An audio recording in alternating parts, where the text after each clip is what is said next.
Hey, good morning, everybody. Welcome to the Nurse Mark and the Green Nurse Daily Dose of AFA, where we bring you hope and inspiration for growth and healing so you can start your day off the AFA way. And in case you have forgotten, guess what? Mark wrote a book. He wrote a book. All you got to do is just look at the title every day and say to myself, yourself, I'm absolutely fucking amazing. Yeah. That's it. Did You don't even need to read the book. you Just go? have it there and you can look at the cover. That's it. It'll emanate all you need to know.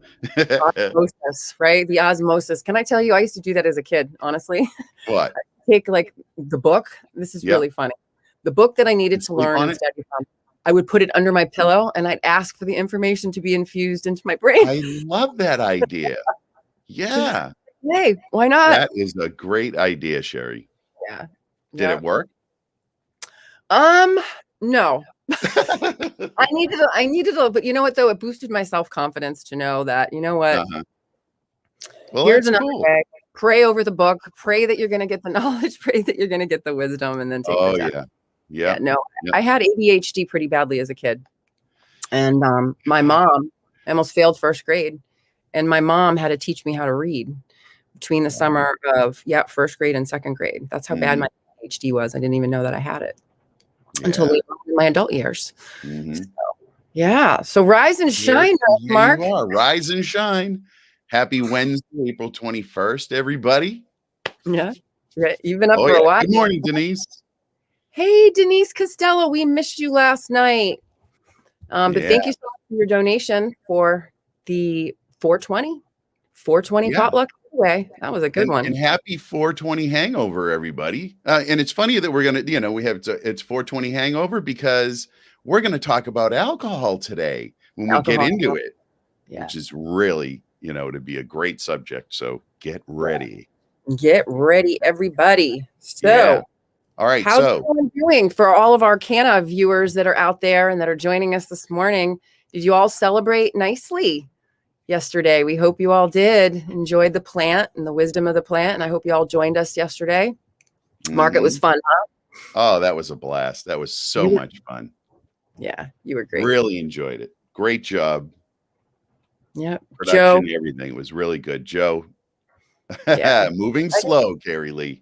Yeah, moving slow. Oh, Carrie Lee was very pivotal in helping us, go through 100 prizes, 100 names. Yeah, we gave it all listen, it took like 4 hours.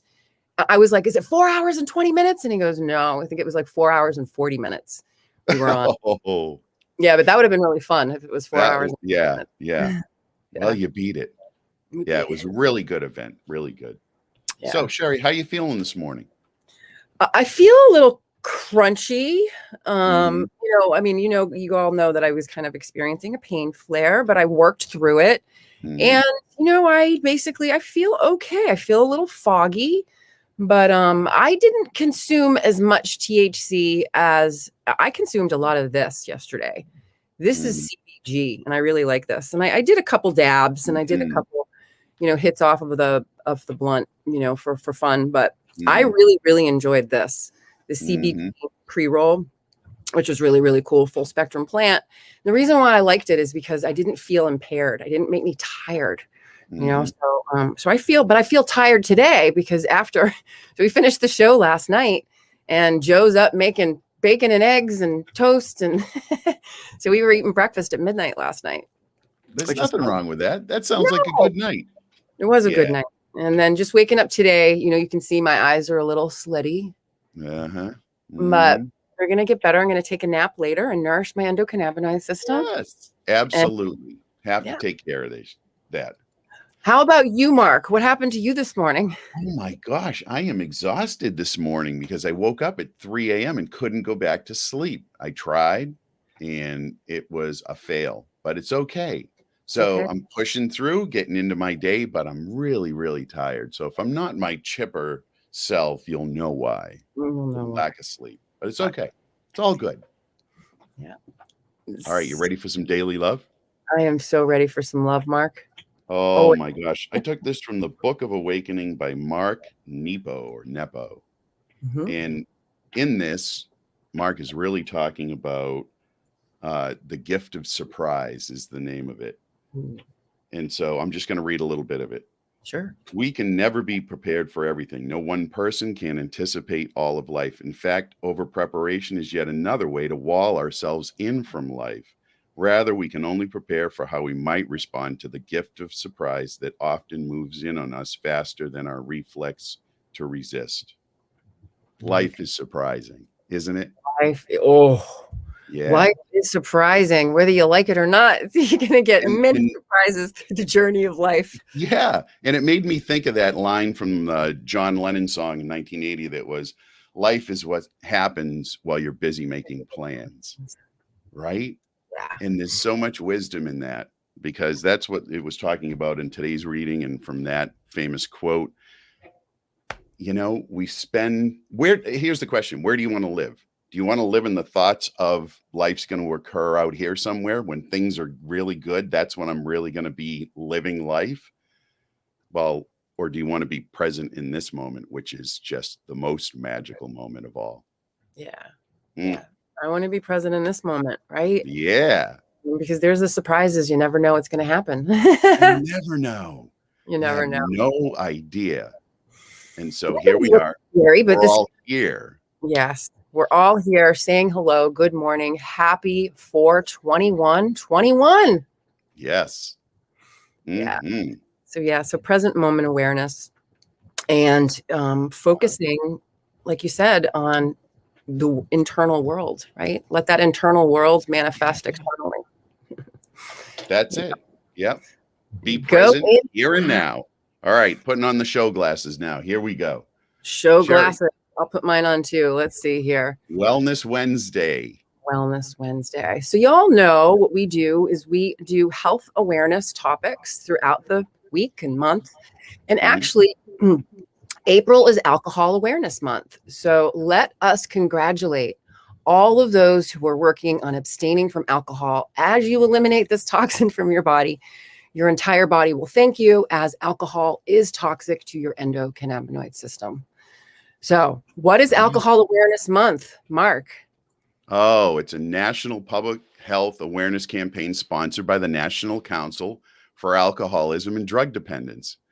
And it was developed in order to increase awareness and understanding on one of our nation's top public health problems, which is alcoholism. Yeah. When was it established, Cher? So it was established in 1987 to focus on spreading the awareness and reducing the stigma associated with alcohol addiction. And it also highlights the need for education on the dangers of unsafe alcohol consumption. So we know that alcohol has historically been the most used substance by our youth and adults in the United States. And alcohol is the third leading cause of preventable death in the United States. And about 95,000 Americans die from alcohol-related causes every single year. And that's what they can prove directly. Yeah. I mean, there's so many other more factors. Yeah. Yeah. So your endocannabinoid system and alcohol. Yeah. Now this is just really interesting. And this is how intricate that the endocannabinoid system is, and how it's always trying to autocorrect. Our body's always trying to autocorrect itself. So if you think about this, acute alcohol exposure, and what this does is the brain goes, whoop, what's going on, right? It increases the endocannabinoid levels in the brain as a protective mechanism, right? So your own endocannabinoid system turns on to increase these 2-AG levels. These are internal endogenous cannabinoids that we make. And it has a neuroprotective property to protect our brain. Right. Very, very interesting. So listen, if we don't make enough of our own internal endogenous cannabinoids, well, that's where we can get into trouble. Right? Absolutely. Now, alcohol, when it's metabolized, at one point during that metabolization process, it is turned into acetaldehyde. And so acetaldehyde is a known carcinogen. So depending on how long it takes your body to metabolize it, it may stay in that carcinogenic state for a long period of time. And so hence liver cancer and those other cancers attributed directly to alcohol use. Yeah. And do you ever wonder why, if you've ever consumed too much alcohol, about Ooh, what are you doing there, doggy? You got a friend coming in? I got a friend coming in. Yes. He'd phone a friend. But interesting enough, think about if you wake up hungover, if you've had too many drinks, oftentimes people wake up anxious, right? Or Right. dehydrated. So alcohol depletes our body of B vitamins, and B vitamins bathe the central nervous system, really helping to keep our endocannabinoid system, in check. So if you think about overconsumption of alcohol, think about the umbrella. The endocannabinoid system regulates the entire body, right? So overconsumption of alcohol is toxic to all of our organ systems and all of the messenger signaling systems that give messages to tell our body to do something or not. Yeah. And dependence is linked to downregulation of 2-AG and CB1 brain receptors. And again, 2-AG is the most prevalent endocannabinoid in the brain. Yeah. Yep. So long-term use, like we said, depletes the endocannabinoid system tone and can affect all of the physiological processes that are modulated by the endocannabinoid system, which is everything. Right. So anyways, cannabis can be used. Yep. Right. To help. Absolutely. Well, number one, they're looking at it as using cannabis to help people who have alcoholism to actually stop drinking. So there's a lot of studies being done around that. But what else, Sherry? Well, the thing that's interesting too is that cannabinoids can help people come off of alcohol. Cannabinoids can help nourish the endocannabinoid system and help decrease anxiety while people start to take care of themselves, health and wellness. And when we're looking, we're going to talk a little bit about alcohol liver disease research, which is really interesting. Yeah. I was looking this up in Cannabis because I really wanted to get some science behind what we're talking about. So the Cannabis talked about alcohol liver disease, and it's actually known as alcohol fatty liver, alcoholic hepatitis, alcoholic cirrhosis of the liver, and alcoholic hepatic failure. Yeah, which is non-compatible with life. In other words, you'll die if you end up at that point. Yeah. And so it's a fatty liver disease that's brought on by the constant stress from alcohol abuse, producing chronic inflammation and organ fat accumulation, severely impairing the liver's ability to perform its prime functions as a digestive and detoxifying organ, right? So the liver filters, it's a filter system. Right. And, they're also seeing, Sherry, even a lot of fatty liver in people who don't drink these days. For some reason now, I think it may be even stress related, right?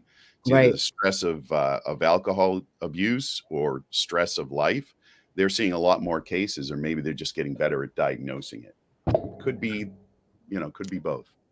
Yeah, absolutely. Anyway. So the alcohol liver disease, it's considered to be an inflammatory disease of the digestive system. And basically some symptoms include increased generalized weakness, nausea, abdominal pain or discomfort, enlarged liver, a big abdomen, your belly's getting big, edema of lower extremities, which means that you start to accumulate fluid in your distal extremities, like your feet and your hands, you get swollen. Ascites, fluid buildup in the abdominal cavity. That's horrible. I mean, that is horrible. Think about it. Your abdominal cavity fills up with fluid and it presses on all the other organs, including your lungs. So it becomes hard to breathe. And they go in just like they're doing an amniocentesis. They just go in and they drain all that fluid off. And I've seen it done, and it is amazing how much fluid builds up in that space. Yeah, it's really, it's scary. You know what I mean? And think about this too. So patients become jaundice. They actually have an increased tendency to bruise, right? Decreased cognitive function, right? They get red palms, decreased libido, shrinking testicles. Males can have breast enlargement. I don't know about you, but I don't think you want that. Light colored. Right? None of those things sounds very appealing, Sherry, to be honest with you. So it's rough. So we found 9 total studies. They were 100% positive. Yeah. But the evidence is it's limited to preclinical trials. So that means we still have a ways to go in our research. Yep, exactly. So the evidence did suggest neuroprotective properties, right? And one of the trials they had in 2017 demonstrated that CBD reduced inflammation and oxidative stress in alcohol liver disease in mice. Mm-hmm. I thought that was Mm-hmm. interesting. What other studies, Mark? Yeah. So there was a review conducted by European researchers in 2019. They were looking at the complex immunomodulatory, antioxidant, and anxiolytic, and the anti-epileptic properties of CBD in the context of alcoholic liver disease. They found that CBD reduced not just overall alcohol consumption, but also reduced the associated anxiety, the relapse motivation for alcohol, and impulsivity in test animals. It's really Now, to interesting. be fair, we do these animal tests. Yeah, Sometimes they don't cross over into humans, to be yeah. honest, but still, It's they're the beginning of the indication that, hey, we should probably take a look at this, right? right. Yep. So, what else on that study, Sherry? So I love this. So CBD was able to reduce, this is a big one. Mm-hmm. CBD able to reduce fat buildup in the liver, Mm-hmm. modulate inflammation, reduce oxidative stress, among other factors that are part of the underlying pathophysiology for alcohol Mm-hmm. related fibrosis of the liver. Right. So Mm-hmm. really, like, looking at CBD as a way to help these patients, start to auto-regulate and Mm-hmm. reduce that fat buildup in the liver, because that's not good. Your liver, you need your liver. You need your liver. You You really need- do. Yeah, you just can't do without it. It's an amazing organ. Like you can take a piece of someone else's liver and it'll actually regenerate in your body. So it's an amazing organ, but you really do need to have it working really well. The last thing, a position paper by the Canadian Association of Gastroenterology states that the use of cannabinoids in the treatment context of alcoholic liver disease may have a possible protective effect. There you And go. that's pretty big It when is they big. mention that type of thing. I mean, they're very rigorous in what they are actually going to come out and say publicly. Like they really do their research. So it's good. It is good. Mm-hmm. So just say no to alcohol. Sherry, it's a difficult prospect, It right? is. I Because it's know. so interwoven into our society that it's Yeah. just encouraged. But folks, let's just realize it's another drug. It is just another drug, and it happens to be one that we all say, yeah, we'll allow that. That's okay. You can poison yourself. It's fine. So don't you think it's time that we say to the plant, hey, yeah, go ahead. Use that. It's a great medicine. You'll love it. Access everywhere, right? Access everywhere, truly. Yeah. Mhm. Everyone should have access to this plant. We all have an endocannabinoid system. We're all trying to stay healthy. We're all trying to live our best life. We're all trying to Right. do the best we can with what we have right here, right now. Uh-huh. And plant medicine needs to be on the table. People need to be educated. They So, absolutely do. So, Sherry, what do we have going on this Wild Wednesday? well, I got to tell you, so in the weeds, Prohibition Talk Radio is taking the afternoon off. We usually do our Canna Talk segment, but because we had a big show last night, I'm going to just Guys pause. work hard and long into the night, so you deserve an afternoon off. But Yeah. we have a We have a podcast. show tonight. We do. We have a podcast tonight with Dawn Marie Stenstra, and she's been doing some amazing things in Maryland. She's also a cannabis nurse, and she's overcome breast cancer using cannabis, and that which Mhm. propelled her into the cannabis space. And she's doing a lot of great things in dispensaries in Maryland. So Isn't she'll that be coming always up. the way? Isn't that always Yeah. the way? There's a backstory, and it's always so encouraging to hear the stories of successfully using this plant to maintain or actually increase health. Yep. It's just absolutely amazing from a practitioner's viewpoint. I agree. I Yeah. agree. And then the rest of the week, we have our show tomorrow morning and Friday morning. And then after our morning show on Friday, we have Frequency Fridays, where we actually talk about our little favorite Healy device. So good. Bioenergetic medicine. I call it my bioenergetic endocannabinoid system, where, we're literally plugging in vibes. You are just energy. That's it. Energy. Yeah, and it feels good. Yeah, that's all we are. Yes. So join us for that. That's 9 a.m. on Friday. And, Sherry, I am having an AFA day. Although I'm tired, I'm so happy to be right here, right now with all of you. I know, me too. Let me ask you, I got to hear it. It's the Well, only way I'll get through the day. Of course. Of course. What's it all about? It's about living your best life and helping others do the same. Happy 421, everyone. We love you. Oh, yeah, that's right. It's my dad's birthday. Happy birthday, Dad. Your dad's birthday. Oh, Yeah, that's how we'll end it. Happy birthday, Dad. happy All birthday. right. See you guys tomorrow.